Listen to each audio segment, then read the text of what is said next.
Good morning students, आप सभी का स्वागत है DKP एकेडमी में। मैं दीपक कुमार आप सभी का स्वागत करता हूं। आज के इस वीडियो में हम समीकरण को हल करने की अब बीजीय विधि समझेंगे। ओके, तो बीजीय विधि के अंतर्गत हम सबसे पहले प्रतिस्थापन विधि क्या होती है उसे समझेंगे। ठीक है, क्या विधि? प्रतिस्थापन विधि। ओके, तो हम प्रतिस्थापन विधि का उपयोग करके क्या करेंगे, समीकरण को हल करना सीखेंगे, उनका मान निकालना सीखेंगे। अब देखिए, प्रतिस्थापन से हमें क्या लग रहा है कि उसका कुछ न कुछ जगह में परिवर्तन होना है ना। प्रतिस्थापन मतलब क्या होती है कि जगह में परिवर्तन होना, स्थान में परिवर्तन होना। ओके, तो प्रतिस्थापन विधि में क्या होती है, इसमें हम एक चर का मान, हमारे पास क्या होंगे, दो समीकरण प्राप्त होंगे। जैसे कि अब तक जो हमने इससे पहले आलेखी विधि को पढ़ा था तो उसमें क्या थे, हमारे पास दो समीकरण प्राप्त होते थे। ओके, उसी प्रकार से इसमें भी क्या होंगे, हमारे पास दो समीकरण प्राप्त होंगे।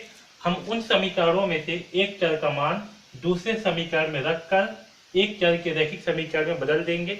ओके, और फिर उसका हल प्राप्त करेंगे। तो इस प्रकार से हम प्रतिस्थापन विधि का उपयोग करके समीकरणों को हल करेंगे।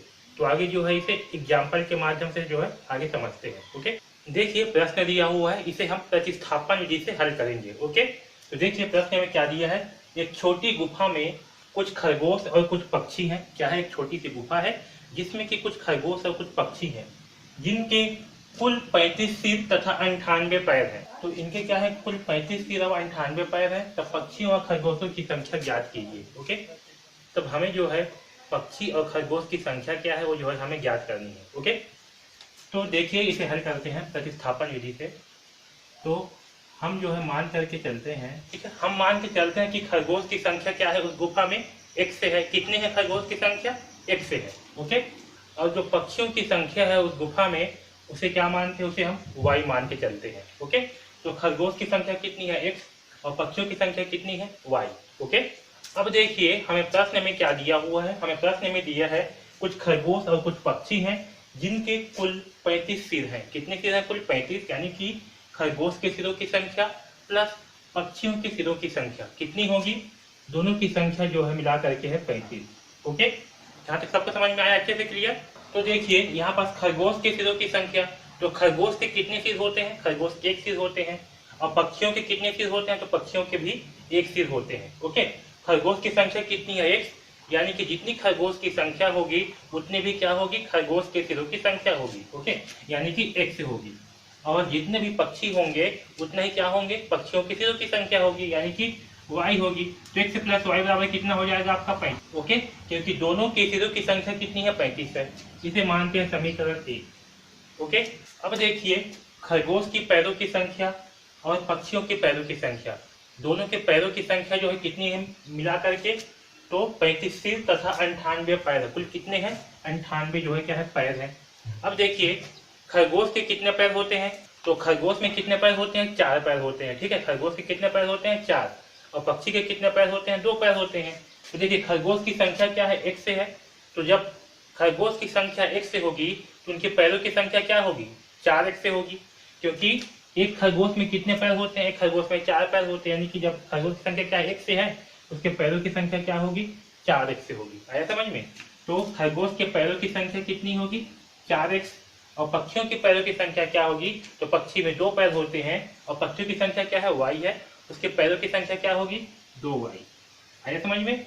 बराबर क्या होगी, दोनों मिलाकर के 98, क्योंकि दोनों के पैरों की संख्या कितनी है, 98 है। ओके, इसे हम समीकरण 2 मान लेते हैं। ओके, अब इसे आगे हल करते हैं। देखिए यहाँ पास क्या है, 4, यहाँ पास क्या है, 2 है।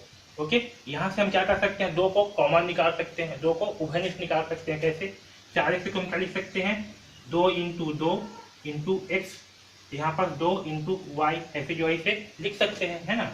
इधर 98 होगा। ठीक है, तो यहाँ से क्या करेंगे, इसमें भी 2 है और इसमें भी 2 है, तो यहाँ से 2 को कॉमन निकाल लेते हैं। तो यहाँ बचेगा 2x प्लस वाई बराबर 98। ओके, अब देखिए इस 2 को हम क्या करेंगे, इस तरफ पक्षांतर कर देंगे, तो क्या हो जाएगा, 98/2 हो जाएगा। इसका मान क्या आएगा, 2 एकम 2, 2 चौक 8, ओके, 2 निया 18, कितना आएगा, 49। यानी कि 2x प्लस वाई बराबर कितना हो गया, 49। ठीक है, यहाँ तक सबको समझ में आया। 2x प्लस वाई बराबर कितना हुआ, 49। अब आगे देखिए, अब आगे क्या करेंगे, यहाँ से y का मान निकालेंगे। उसके लिए क्या करेंगे, इधर 2x को इस तरफ पक्षांतर कर देंगे। ओके, अब देखिए यहाँ पर क्या करेंगे, इस 2x को इस तरफ पक्षांतर करेंगे तो यहाँ से जो है हमें y का मान निकल करके आ जाएगा। ठीक है, आप चाहो तो यहाँ से x का मान भी निकाल सकते हो और y का मान भी निकाल सकते हो। ओके, तो मैं जो है यहाँ से y का मान निकाल रहा हूँ क्योंकि मुझे y का मान निकालने में काफी आसानी होगा। ओके, तो 2x बराबर 2x प्लस y बराबर क्या है 49, तो यहाँ से 2x की जब पक्षांतर कर देंगे तो क्या हो जाएगा 49 माइनस 2x y बराबर। ठीक है, इसे हम समीकरण 2 नहीं मानते, इसे जो है समीकरण 2 मान लेते हैं। ओके, अब जो है समीकरण 2 से हमें यहाँ पर क्या हुआ है, y का मान हमें प्राप्त हो गया है। तो समीकरण 2 से y का मान समीकरण 1 में रखने पर, ठीक है।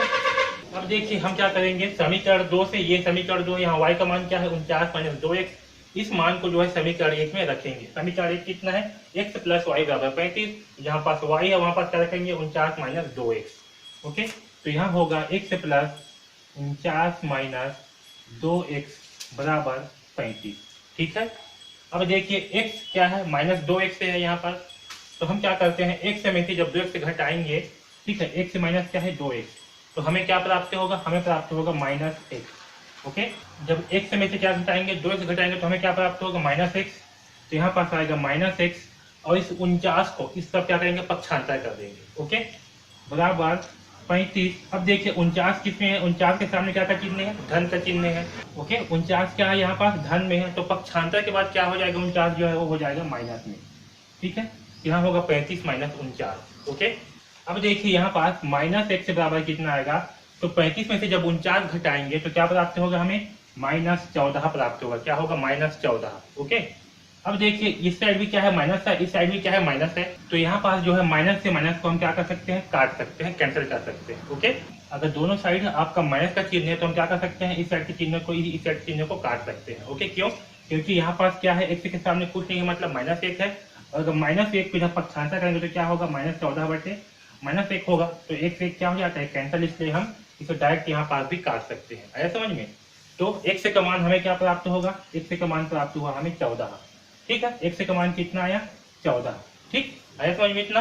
अब हमें जो है x से का मान प्राप्त हो गया, अब हम क्या करेंगे x के इस मान को समीकरण 1 में रख देते हैं। ओके, तो समीकरण 1 क्या है, x प्लस y बराबर कितना है 35। ओके, x का मान क्या है 14 है, तो x की जगह पे रख देते हैं 14, तो x 14 प्लस y बराबर क्या होगा 35। अब यहाँ से जो है y का मान निकाल लेंगे तो होगा 35 माइनस 14, तो y का मान आएगा कितना 21। ठीक है, क्योंकि 35 में से घटाएंगे 14 तो प्राप्त होगा 21, तो y का मान क्या आया 21। ओके, अब देखिए x क्या था, तो x जो है खरगोश की संख्या था। क्या था, खरगोश की संख्या x था, तो x का मान कितना है 14, यानी कि हमारा उत्तर होगा खरगोश की संख्या, खरगोश की संख्या क्या थी x थी, तो x बराबर कितना है 14, तो खरगोश की संख्या क्या होगी 14, और पक्षियों की संख्या क्या थी y थी, तो पक्षियों की संख्या क्या थी y, और y का मान कितना आया, y का मान आया है 21, यानी कि पक्षियों की संख्या क्या होगी, पक्षियों की संख्या होगी 21। आया समझ में, तो इस प्रकार से जो है हम इसे हल करेंगे। तो हमने क्या किया, इसमें जो है हमने जो समीकरण 1 था और समीकरण 2, तो ये जो समीकरण 2 था यहाँ से हमने क्या किया y के मान को समीकरण 1 में रखा, तो यहाँ पर जो चर संख्या है इसके मान को हमने क्या किया दूसरे समीकरण में जो है रख करके इसे हल कर रहे हैं। ठीक है, और यही जो है आपका प्रतिस्थापन विधि कहलाती है। ओके, कि एक चर का मान जो है हम दूसरे चर में मतलब दूसरे समीकरण में जो है रख देते हैं और वहां से जो है हम समीकरण को हल करते हैं।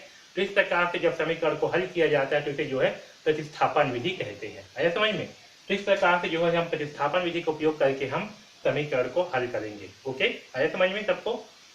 तो यहाँ पर खरगोश की संख्या क्या है x यानी कि 14, और पक्षियों की संख्या है y यानी कि 21। ठीक है, तो इस प्रकार से हम प्रतिस्थापन विधि का उपयोग करके समीकरणों को हल करेंगे। ओके, तो इस वीडियो में बस इतना ही, धन्यवाद।